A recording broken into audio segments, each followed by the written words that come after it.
नमस्कार, जय हिंद, वंदे मातरम। एक बार फिर से आप सभी का बहुत बहुत स्वागत है हमारे YouTube चैनल पर।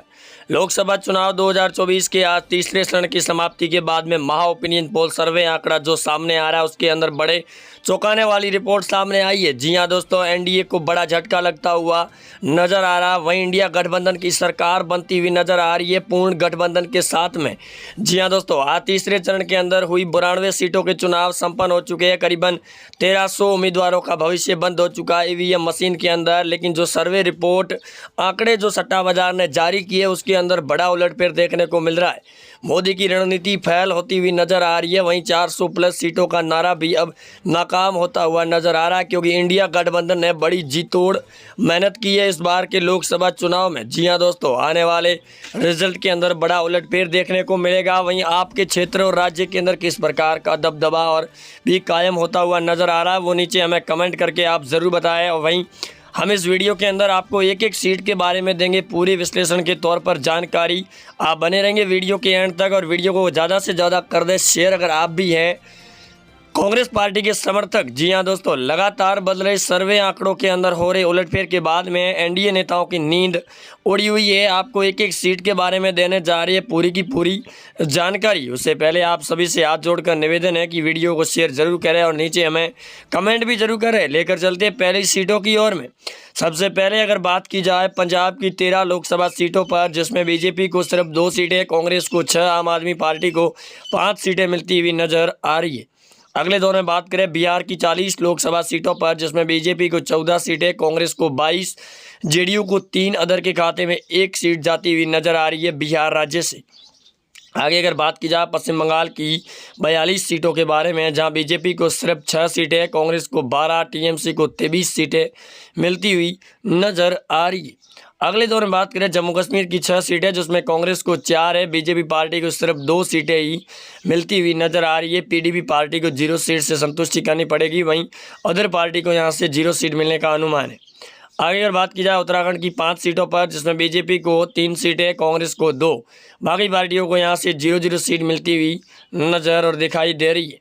अगले दौर में बात करें तेलंगाना की 17 लोकसभा सीटों के बारे में, जहां बीजेपी को 3 सीटें, कांग्रेस को 6, अदर पार्टी को 4 सीटें, एआईएम पार्टी को भी 4 सीटें मिलने का अनुमान दिया गया है। तेलंगाना के अंदर भी उलटफेर देखने को मिल रहा है।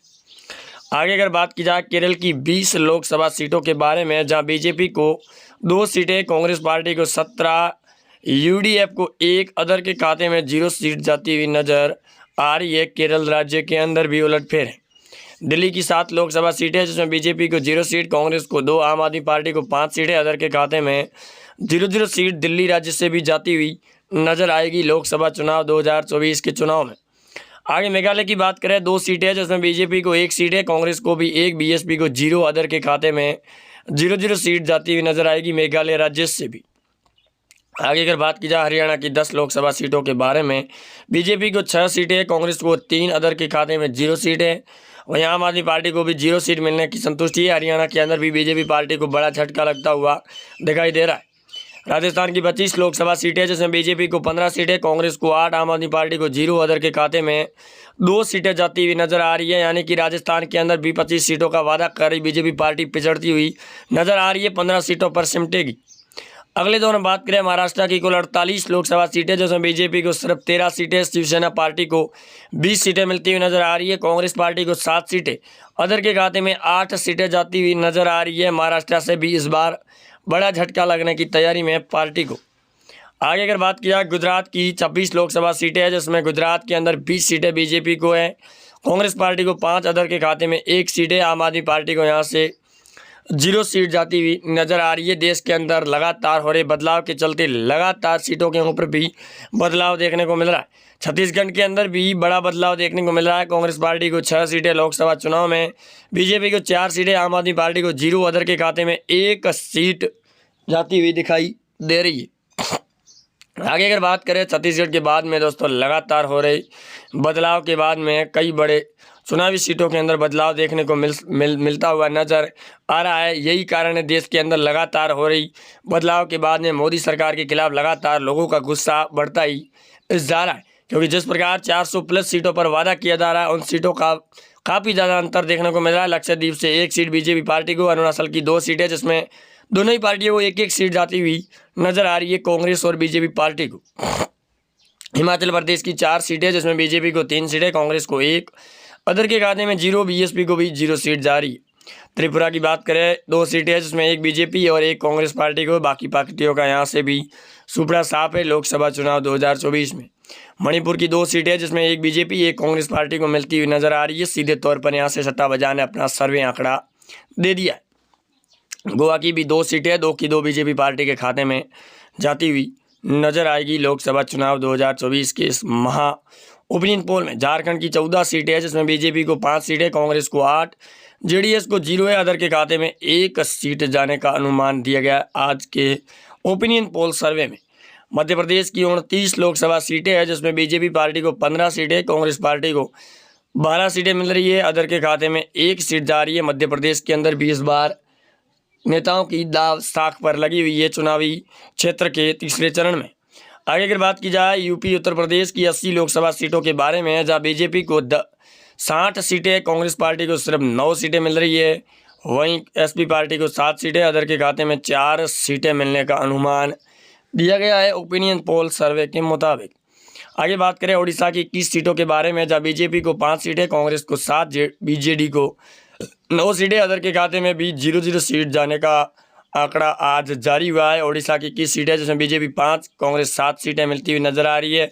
आंध्र प्रदेश की 25 लोकसभा सीटें जिसमें बीजेपी 2, कांग्रेस को 12, वाईएसआर को 7, अदर के खाते में 4 सीटें मिलने का अनुमान दिया गया है ओपिनियन पोल सर्वे आंकड़े रिपोर्ट के मुताबिक आज के सट्टा बाजार भावों के अनुसार।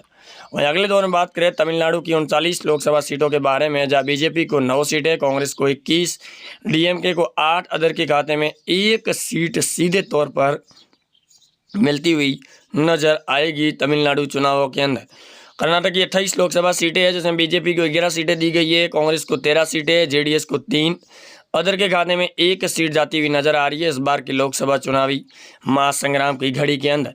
अगले दौर में बात करें दोस्तों असम की, जहां 14 सीटें हैं जिसमें बीजेपी को 7 सीटें, कांग्रेस को 5, अदर के खाते में 0 सीट। तो ये थी दोस्तों कुल लोकसभा की 545 सीटें। वहीं अगर बात करें कुल सीटों के ऊपर, जिसमें कांग्रेस पार्टी को इस बार इंडिया गठबंधन को 300 सीटें मिल रही है, वहीं एनडीए बीजेपी पार्टी को 220 सीटें, अन्य के खाते में 30 सीटें जाने का अनुमान दिया गया है। उलटफेर के चलते नेताओं की बड़े तौर पर नींद उड़ी हुई है। तीसरे चरण के अंदर लगातार जो सर्वे आंकड़ा देखने को मिला है और जो वोटिंग परसेंटेज जो सामने आया है उसके मुताबिक भी एनडीए को इस बार कम सीटें मिलने का आकलन मिलता हुआ नजर आ रहा है, जो अपने आप में एक बड़ा उलटफेर होता हुआ नजर आएगा इस बार के लोकसभा चुनाव में, क्योंकि लगातार सरकार और कांग्रेस पार्टी के नेताओं के द्वारा किए जा रहे जनसंपर्क के बाद में सीटों के अंदर बड़ाई उलटफेर देखने को मिलेगा। मिलते हैं दोस्तों अगली वीडियो के साथ में, तब तक के लिए जय हिंद, वंदे मातरम। कमेंट करके हमें ज़रूर बताएं।